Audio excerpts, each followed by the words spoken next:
வெளிநாட்டில் உள்ள மலேசியர்கள் உட்பட அனைத்து மலேசியர்களும் நன்மை பயக்கும் முயற்சிகளை செயல்படுத்துவதில் அரசாங்கத்தின் முயற்சிகளுக்கு தொடர்ந்து ஆதரவளிக்க வேண்டும் என்று பிரதமர் டதஸ்ரீ அன்வார் இப்ராஹிம் அழைப்பு விடுத்துள்ளார்.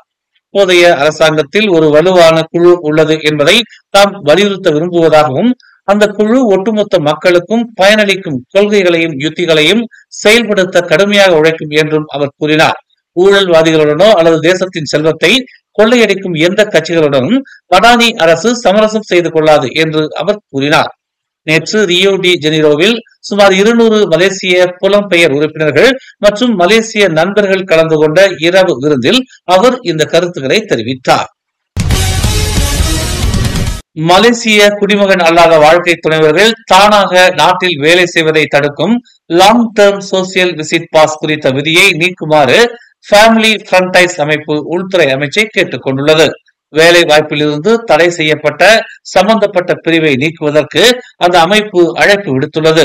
இதனால் வெளிநாட்டு வாழ்க்கை துணைவர்களுக்கு திருமண பதிவுக்கு உடனடி வேலை அங்கீகாரம் வழங்கப்படுகிறது. மலேசியாவில் வெளிநாட்டு வாழ்க்கை துணைவர்களின் வேலைவாய்ப்பு உரிமைகளை நிர்வகிக்கும் கொள்கைகளை மறுபரிசீலனை செய்ய வேண்டியதன் அவசியத்தை உள்துறை அமைச்சர் சைஃபுடின் நசுத்தியோன் இஸ்மாயில் அண்மையில் கூறியிருந்தார் என்பது குறிப்பிடத்தக்கது. டிக்டாக் மூலமாக அறிமுகமான ஆண் நண்பரிடம் தனது சேமிப்பு பணமான 20,900 வெள்ளியை இழந்ததாக 33 வயது பெண் காவல்துறையில் புகார் அளித்துள்ளார்.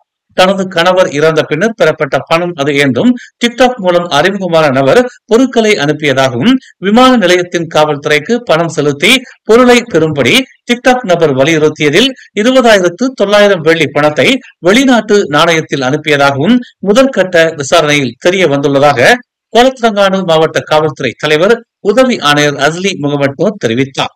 பணத்தை பெற்ற நபர் விமான நிலையத்திலிருந்து வீட்டுக்கு அனுப்புவதற்கு மீண்டும் பணம் கோரியதால் சந்தேகம் அடைந்த பெண் காவல்துறையில் புகார் அளித்துள்ளார்.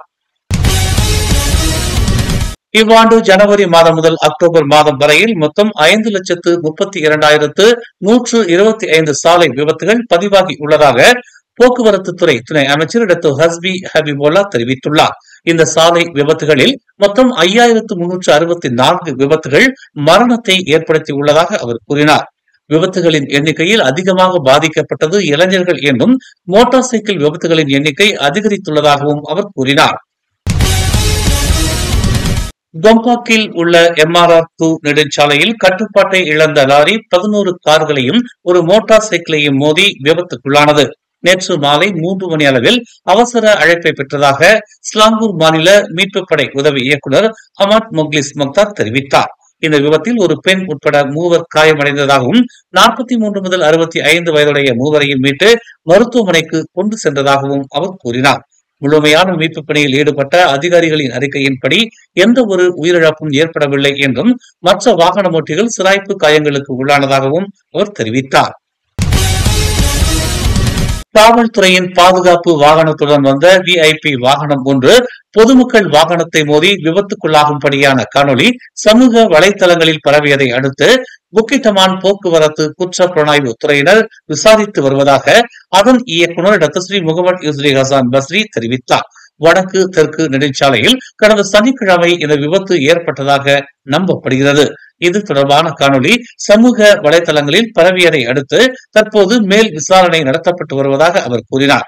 காவல்துறையின் பாதுகாப்பு வாகனமும் VIP வாகனமும் மழையின் போது வேகமாக வந்து முன்னிருந்த புரோட்டான் சாகா வாகனத்தை மோதியதில் புரோட்டான் சாகா வாகனம் மிகுந்த சேதத்துக்குள்ளானாலும் இந்த விபத்தில் யாரும் காயம் ஏற்படவில்லை என்றும் முழுமையான விசாரணை மேற்கொள்ளப்பட்டு வருவதாகவும் டத்தஸ்ரீ முகமது யூஸ்ரி ஹசான் பஸ்ரி தெரிவித்தார்.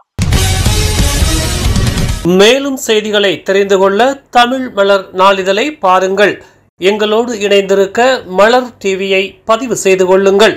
உறவுகள் மகிழ்ந்திட விருப்பம் மற்றும் பகிர்வு சேவையை சொடுக்குங்கள்.